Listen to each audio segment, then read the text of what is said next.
सवेरे से शाम तक आपका दिन कैसे बीतना चाहिए, ये पूरा का पूरा आपके आचार में आता है। दिनचर्या, दिन को कैसे बिताना, ऋतुचर्या, ऋतु माने जो मौसम बदलते हैं उसमें आपका आचरण कैसा होना चाहिए।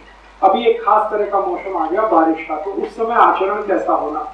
बहुत ठंडी का मौसम आ गया तो आचरण कैसा होना, और बहुत गर्मी का मौसम आ गया तो आचरण कैसा होना। तो ऋतु के आधार पर सबसे मुख्य आधार है ऋतु, तो ऋतुचर्या उसको कहा गया। और दिन सवेरे से शाम तक, तो सवेरे से शाम तक और ऋतु के आधार पर अगर आप अपना जीवन चलाना शुरू करें तो आप भारतीयता में वापस आ जाएंगे।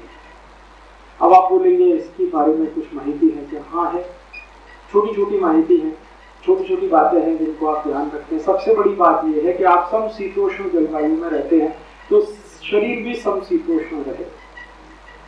समशीतोष्ण हर जगह सम में रहे शरीर।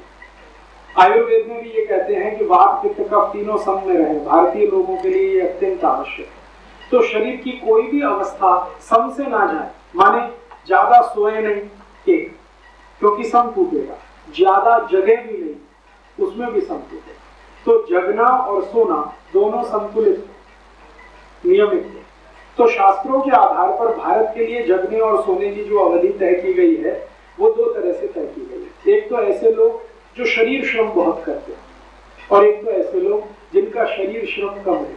तो जो शरीर श्रम ज्यादा करते हैं उनके लिए सोना कम से कम 8 घंटे और जगना 16 घंटे।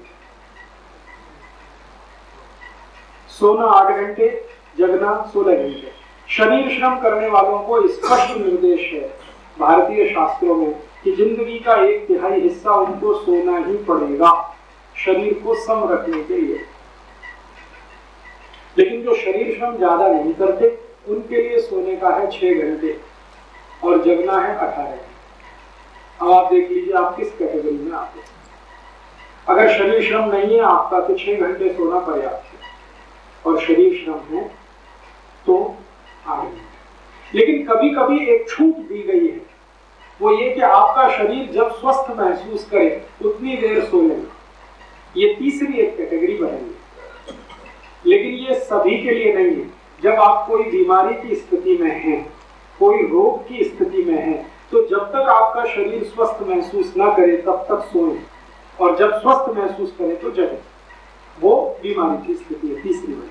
स्वस्थ होने की स्थिति 8 और 6 घंटे की, श्रम करने वालों को 8, नहीं श्रम करने वालों को 6। और बीमारी की स्थिति में जब तक आप सोएं और महसूस करें स्वस्थ, वहां तक तो 10 घंटे भी हो सकता है, 12 घंटे भी हो सकता है।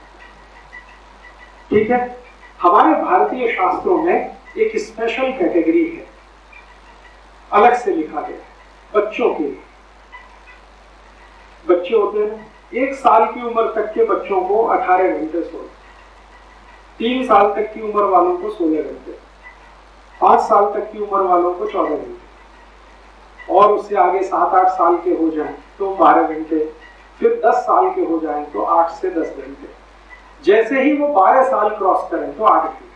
जो शरीर श्रम वाले हैं उसी कैटेगरी में आ जाए। और 15 साल की उम्र का लड़का या लड़की माना जाता है कि वो मनुष्य होने की स्थिति में है, तो फिर वही श्रम वाला अगर मानसिक श्रम करता है तो 6 घंटे, शरीर श्रम करता है तो 8 घंटे। तो आप इस फॉर्मूले को अपने जीवन में हमेशा ध्यान। ठीक है, तो सोना जगना हुआ। अब इसमें थोड़ा आगे है आचार, सोना जगना। अब अगर आपने सोना जगना फिक्स किया है तो टाइम फिक्स करना। अगर आपकी 8 घंटे की नींद आपको पूरी करनी है तो रात को कितने बजे सोना आपके लिए फिक्स करना पड़ेगा। 8 घंटे की नींद चाहते हैं तो रात में कम से कम आपको 8 बजे 9 बजे तक तो सो ही जाना पड़ेगा, तभी 8 घंटे की नींद हो सकती है। तो इसका माने ज्यादा देर रात्रि जागरण भारतीय संस्कृति के प्रतिकूल है, तो ज्यादा रात्रि जागरण ना करें। लेकिन समय विशेष पर कोई ऐसी परिस्थिति है जिसमें आपको जागरण करना ही पड़े तो वो साल में 2-4 दिन से ज्यादा नहीं होना चाहिए।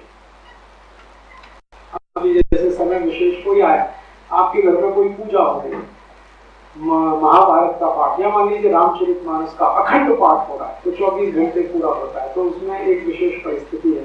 तो साल में 1 दिन आप ऐसा, 2 दिन, ज्यादा से ज्यादा 5-6 दिन, हफ्ते भर का पीरियड है जो आप इसके लिए निकाल सकते हैं। लेकिन लेकिन रोज का ये नहीं है। तो अब जरा सोचिए कि बेचारे ये लोग जो कंप्यूटर पर बैठ बैठ के अमरीकियों का काम करते रहते हैं, जिनको आप सॉफ्टवेयर एक्सपर्ट्स कहते हैं, या बिजनेस प्रोसेस हाउसिंग में काम करते हैं, ये सब लोग भारतीय संस्कृति के विपरीत हैं। रात को सोते हैं, रात को जगते हैं, दिन को सोते हैं। और इसी का दुष्परिणाम है 35-40 की उम्र तक आते आते किसी को दमा, किसी को अस्थमा, किसी को हार्ट अटैक, किसी को डायबिटीज, किसी को नपुंसकता, ये सबसे ज्यादा बढ़ गई। मैं होम्योपैथी का डॉक्टर भी हूँ और निःशुल्क प्रैक्टिस करता हूँ सेवा के।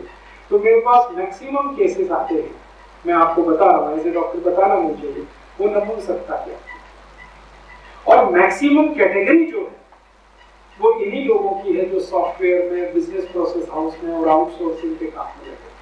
पति और पत्नी दोनों, पत्नी 35 साल की है, पति 40 साल का है, 10 साल शादी हो गई, बच्चे नहीं हो रहे, और वो कहते हैं कि राजी भाई, वो धीमे से बोलते हैं, कोई ऐसी दवा बताओ कि अपनी पत्नी को संतुष्ट कर सके। तो मैं उनको मजाक करता हूँ कि यार तुमने पुराने राजा महाराजाओं की कहानियां नहीं पढ़ी? कहते क्या कहानी? मैंने कहा एक एक राजा के पास 100 रानी होती थी, कैसे संतुष्ट करता था, तुम एक को नहीं करता। तभी वो परेशान था। मैंने तो सोचो तो सही कि एक राजा के पास 100 रानी को संतुष्ट तो करता होगा, नहीं तो भाग जाएंगी कि नहीं, कैसे रहेंगी उसके पास, और तुम एक को नहीं संतुष्ट कर पा रहे, तो तुम्हारे जीवन शैली में और राजा के जीवन शैली में क्या अंतर आया, जरा देखो। तब उनको रियलाइज, ये नपुंसकता सबसे बड़े पैमाने पर फैल रही है इस क्लास में जो सॉफ्टवेयर में काम कर रहे हैं या बिजनेस प्रोसेस हाउस में काम कर रहे हैं। मुझे ये कहते हुए बहुत डर लगता है कि इस पूरे क्लास में 70% नपुंसक, स्त्री और पुरुष को 70%। इसलिए उनके यहाँ बच्चे ज्यादा नहीं हुए। आपको ऐसा लगता है कि वो बच्चे करना नहीं चाहते, हो ही नहीं रहे, करना नहीं चाहते, वो बात अलग, हो ही नहीं रहे, क्योंकि जीवन शैली का ये जो बिल्कुल उल्टा हो गया, रात को जगना, सुबह को सोना, यहां तो बहुत तकलीफ है। तो भारतीयता में अगर रात को आप सोते नहीं और दिन में आपको सोना 4 से 5 के बीच में, कोशिश करिए अगर इसको फॉलो करें।